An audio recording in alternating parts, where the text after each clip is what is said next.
Em relação aos setores, dentro de fundos imobiliários ainda, quanto que a gente pode esperar de dividendo para cada setor? Então você falou um pouco dos papéis, fundo de papel, etc., que hoje estão pagando melhor, né? Mas quanto que a gente pode esperar, então, para um fundo de shopping, por exemplo, um fundo de laje corporativa, fundo de papel?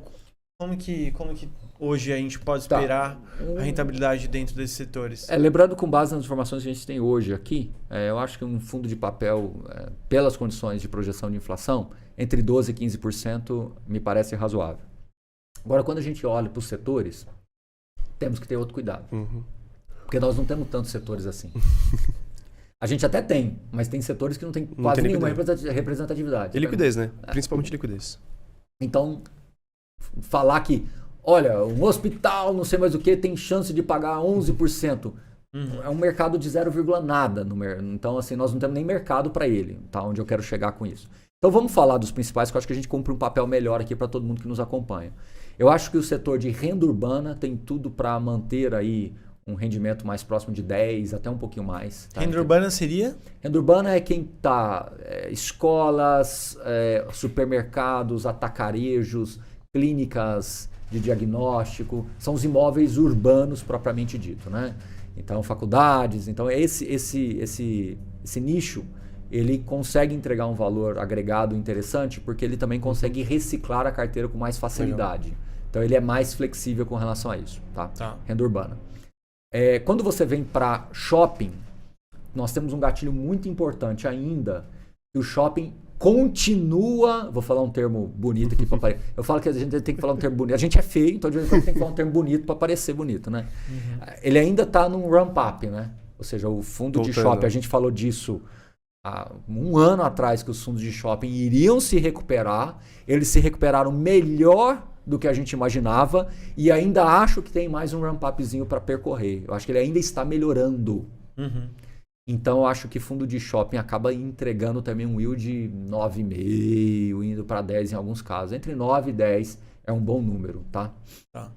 Fundos de logística, depois do episódio Americanas, eu acho que assim, a impressão que eu tenho é que não foi legal isso, sabe?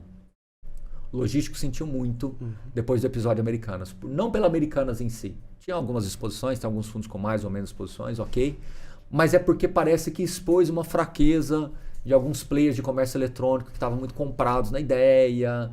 Então a pergunta que eu te faço é, será que o case Americanas vai transbordar para outros e abrir oportunidades para outros players preencher? Ou vai elucidar um enfraquecimento como um todo de pessoal que estava otimista demais?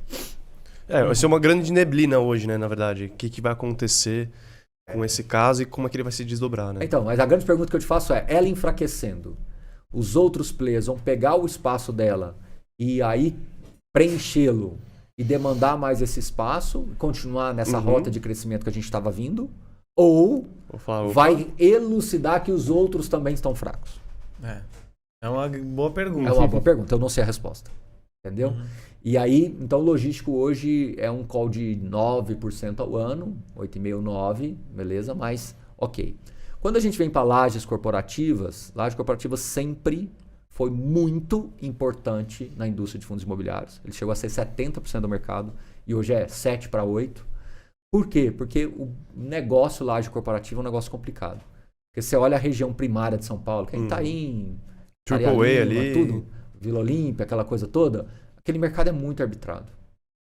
Você não tem muito spread ali para fazer compras e vendas de ativo com frequência. E quando você começa a sair 1 quilômetro daquele raio ali, os ativos vão perdendo muito atratividade. Sim. E aí o que acontece? É muito no epicentro, aí você paga então caro ele acaba também. tendo um yield alto porque a cota despencou, né? Fundo de laje corporativa na média negocia 0,65. Eu vou falar uma coisa que ninguém nos ouça, que nem ninguém grave isso. Mas às vezes a impressão que me dá, cara, é que o gestor de laje corporativa tem que vender os prédios tudo e devolver o dinheiro patrimonial pro cotista e acabar. É melhor. É melhor. Tipo assim, vamos sobrar só esses da Faria Lima aqui mesmo e vamos vender o resto? É que se eles venderem, ferrou, né? Se começarem a vender... Não, mas assim, aí você pode virar para mim, vamos falar comercialmente falando, mas o cara vai acabar com o business dele. Se eu fosse um gestor de um fundo de laje puramente simples, eu falava para o meu cotista o seguinte, amigo, vamos fazer o seguinte, eu vou vender o patrimonial, vou te devolver o dinheiro. Vou pegar o dinheiro todo, vou deixar no caixa aqui 1 ano. Está na renda fixa? Vai estar rendendo bem? Eu dou um baita desconto da taxa de administração. Em 1 ano, eu vou mudar o regulamento desse fundo, eu vou transformar nesse fundo mais híbrido, um fundo de properties, em que eu vou poder acessar outros tipos de imóveis. Se eu não conseguir fazer isso em 1 ano, eu te devolvo todo o dinheiro. Topa? Cara, eu tenho certeza que toparia. Eu faria 1000 lives para incentivar isso a acontecer. Tô falando. Hoje os fundos, eles têm porque, essa assim, capacidade pra mim, esse é o caminho. de manter caixa? Ué, por que não? Porque hoje, pelo que eu pouco conheço, acho que você é muito mais especialista em fundos imobiliários, pelo que eu leio, toda vez que tem uma liquidação de fundo, de um prédio, de um galpão logístico, ele necessariamente ele precisa repassar esse valor. Ele pode guardar 95% do resultado. do resultado mensal. Não. Mas ele pode segurar a caixa. Peraí. Vamos dar 10 passos para trás. A lei dos fundos imobiliários diz que você tem que distribuir 95% do resultado líquido semestral. Resultado é lucro. Então, se eu comprei um prédio por 100 milhões e hoje ele está valendo 150 milhões e eu vendo esse prédio, eu tenho que distribuir 95% dos 50. E posso Os manter 100 milhões volta pro caixa. Fica como caixa. Porque senão ferrou, né? Qualquer venda que fizesse... Eu posso devolver os 100 milhões, mas ele não entra como rendimento, ele entra como amortização. Perfeito. Então, o que isso quer dizer na prática? Se eu tenho um portfólio de 1 bi em prédios corporativos, estou dando um exemplo, e eu estou descontado pra caramba do mercado, etc. Eu pego só o filé e falo, tá, o que não é filé, eu vou vender tudo. Vou distribuir um ganho de capital absurdo pro meu cotista.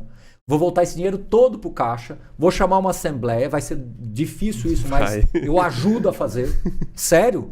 Coloco o canal, faço 2 lives por dia, se for o caso. Porque pra mim isso mostra amadurecimento do mercado. Tô te devolvendo o patrimonial. E aí eu tô virando pra você e falo assim, vou mudar o regulamento desse fundo. Ah, mas tem 100 mil cotistas. Nós vamos conseguir mudar. Dá pra mudar. Hoje é voto eletrônico. Você dispara lá pro cara lá pra votar no e-mail. Eu falo no site. Eu levo o gestor pra explicar. Não tem problema, a gente dá um jeito. Agora, qual que é o interesse do gestor de... O interesse dele é ser inteligente. Porque o que acontece? Você ter perpetuidade no negócio. Exato. E quanto menos ele faz isso, mais estão abatendo. Ele não vai fazer emissão nunca. Exato. Ué, quem não está fazendo isso não está pensando na segunda derivada do negócio.